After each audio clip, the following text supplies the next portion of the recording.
Alright, 8 eyes.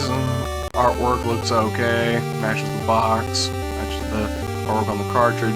That obligatory first page talking about health and warning and make sure to take care of the game, don't put it in water, all that nonsense. And of course you got the table of contents and yeah, hurry up, get to the story. I'm getting to that. Okay, anyway. After hundreds of years of chaos, mankind has finally emerged from the ruins of nuclear war. Okay. This world of in the distant future, has once again flourished under the guidance of the great king who harnessed the power of the 8 eyes to rebuild the planet.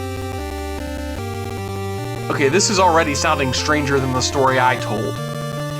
These strange jewels of power were formed at the eyes or centers of the 8 nuclear explosions which nearly destroyed the Earth. In the wrong hands, the 8 eyes could cause untold destruction. Well then, why weren't they taken care of properly to begin with after they were... whatever. And now they have been seized by the great king's 8 dukes in a desperate bid to gain control of the world for themselves. Okay, that kind of makes sense. They have banished the king to the nuclear wastelands and already their squabbling threatens to plunge the world into war once again. The task of retrieving the 8 eyes falls to you, Orin the Falconer, the bravest and mightiest of the king's guardsmen. With your fighting falcon, Sutras, you must penetrate each of the 8 dukes' castles. There you will face the duke's soldiers and battle strange nuclear mutants such as living skeletons, giant wasps, and mudmen. You must defeat the monster's boss of each castle to retrieve the jewel of power he guards. In other words, one of each of the 8 eyes.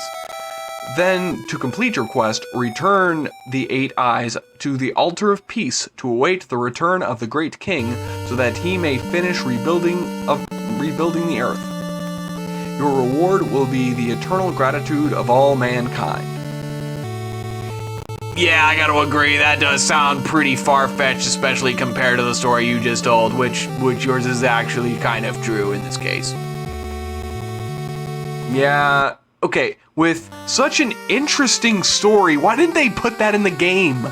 Like, a cutscene that would have said at least half of this would have been interesting, or little bits and pieces of it through the game, or at least something.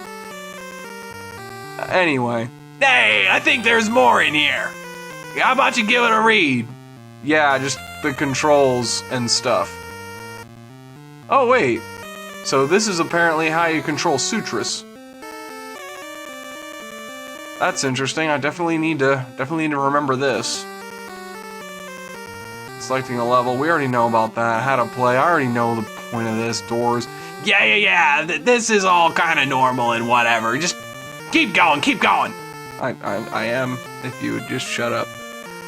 I'll have to remember some of this stuff later. Boss enemies. Arabia Castle. That's his position. I don't really have anything to say about each of these. And they're just bosses. This is each crystal they are holding on to keep you away from them. Erebus? Like, really? Could they not go... Shrimp? It doesn't look anything like a shrimp, but I guess if you're using the word shrimp as in, short person, that's... Even then, that's just dumb.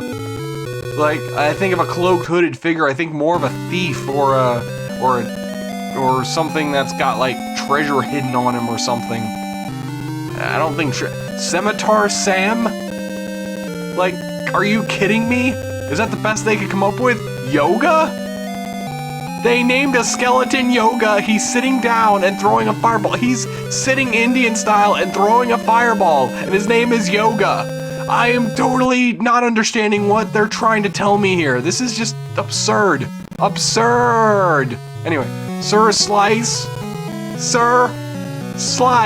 That's seriously what they called the knight.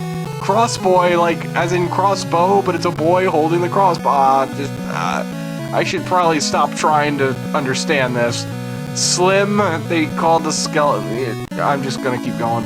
Jack, should I keep going? I'm really concerned with where my life is headed right now. That bat is called Fang. Instead of it being called a bat, which, what it is, it actually has a name, and its name is Fang. And there's a knight with an axe that's called Wings. I am so confused. Why is that? There is not even any wings. There's no wings. It doesn't fly. It just throws axes. But its name is Wings. What? Jabber. Well, at least there's a spear in his hand that he does jab you with. So at least that makes more sense than the last enemy. Ugly? Well, I give you that. He is kind of ugly, but Baldy is more ugly than ugly. And Baldy's just bald. What? Hothead? I mean, Lost Souls makes more sense, and that was a Doom reference. I mean, I'm just gonna call them Lost Souls. Ignore that notifications. I'm not gonna record this again. Hardball? Okay. Sharp? Claw? Ninja? With like a capital exclamation point question mark. What? Ninja? Spooky? I got friends of mine that call me that, and that is not what I look like. Spit? Just because he's spitting fire. Might as well have called him MC or something, I don't know. Spike, because he's got a spike on his head? Who named these guys? This is ridiculous. Zulu? I don't even understand that one. Rock, because he's holding a rock? I mean, it doesn't even look like Dwayne Johnson. Big Buzz, because I'm not even gonna talk about that one. Mace, at least he's holding one. Snaggletooth, because it's a feline. Sledge, because he's got a hammer. Archie, because he's an oh my gosh. Keep going. I'm amused. I'm not. I wanna stop reading this. Keep reading it. Okay, never mind. This is boring. Thank you. Let's get back to the game. Yeah, that's probably a good idea.